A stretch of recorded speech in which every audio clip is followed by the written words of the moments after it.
انہوں نے اس دفعہ یہ کہا کہ اس دفعہ جو مردم شماری ہوگی وہ ڈیجیٹل مردم شماری ہوگی. ہم نے کہا آپ ایس او پیز دیجئے. انہوں نے کہا ہم ڈی جیورے بنیاد کے اوپر مردم شماری کریں گے. ہم نے کہا کہ آپ ڈی فیکٹو پہ کریں. ہمارا مطلب یہ ہے کہ کراچی میں رہنے والے ہر فرد کو گنا جائے گا. انہوں نے کہا ٹھیک ہے گنا جائے گا. ایس او پی کافی عرصے تک سامنے نہیں آئی. عملہ تربیت یافتہ نہیں تھا. جو ان کو ٹیپ دیے گئے اس میں جو نقشے سپارکو کے تھے ان نقشوں میں اور پی B S Pakistan bureau of statistics کے نقشوں میں فرق تھا. وہ شمار بلاک کوڈ اڑا دیے گئے. تو اس کا تو مطلب ہے جان بوجھ کے آپ یہ کام کر رہے ہیں. پھر کراچی کے ساتھ یہ ایک بہت سنگین قسم کا مذاق ہی نہیں ہے. یہ کراچی پر حملہ ہے یہ کہ اس کی آبادی کو ہی کھا لیا جائے. انہوں نے 2017 کے بلاک کوڈ اپنے ڈیٹا سے اڑا دیے. کیوں؟ تاکہ آپ ریفرنس ہی نہ بنا سکیں, آپ چیک ہی نہ کر سکیں. کیوں ایسا کام کیا جا رہا ہے؟ 40% خانہ شماری نہیں ہوئی ہے. آپ جائیں ہائی رائز بلڈنگ میں 2-3 فلور تک میم شین نمبر لڑا ہوا ہے, باقی غائب ہے. پیپلز پارٹی شور تو بہت مچاتی ہے لیکن اس پورے جرم میں برابر کی شریک ہے, اس لیے کہ ڈی سیز اور ایسیز کو اس ڈیٹا پر پوری دسترس حاصل ہو گئی ہے.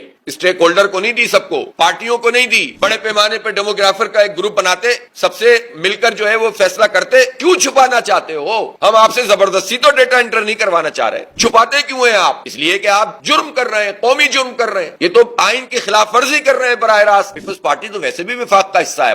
اب اگر یہ شور مچا رہے ہیں تو کس سے مچا رہے ہیں؟ آپ وفاق میں بھی موجود ہیں اور آپ صوبے میں خانہ شماری صوبائی حکومت کرواتی ہے. اور اس وقت بھی جو ڈی سیز کو فنڈ جاری کیے گئے, مثلا ڈسٹرکٹ ایسٹ کو 75 کروڑ روپے ملے. 75 کروڑ روپے جو ڈی سی صاحب کے پاس ہیں, جب وہ عملے کو ٹرانسپورٹ کے پیسے ہی نہیں دے رہے تو وہ عملہ جا کر خانہ شماری کیا کرے گا؟ تو اسپیشلی کراچی کے ساتھ یہ زیادتی کی جا رہی ہے جان بوجھ کر, اور خاص طور پر کراچی کی آبادی کو کم کرنا, حیدرآباد کی آبادی کو کم کرنا, اور کراچی اور حیدرآباد میں بھی مخصوص ضلعوں کو زیادہ فوکس کر کے کم کرنا. یہ پچھلی دفعہ بھی ہوا تھا اور اس دفعہ بھی یہ کام کیا جا رہا ہے, جس کے نتیجے میں یہ پوری مردم شماری ایک سوالیہ نشان بن گئی ہے. اس میں ہو کیا رہا ہے؟ تو یہ جو کچھ ہمارے ساتھ ہو رہا ہے مذاق, اس کو کسی صورت قبول نہیں کیا جائے گا. میں یہ مطالبہ کرتا ہوں کہ مردم شماری میں توسیع ہونی چاہیے. کم از کم 30 اپریل تک پہلے مرحلے میں توسیع کیجیے. ایک ایک گھر کو گنا جائے, اور اس کے لیے میں پھر یہ مطالبہ کر رہا ہوں کہ اسٹیک ہولڈر کی ایک کمیٹی ہو جس کو ڈیٹا پر ایکسس ہونا چاہیے.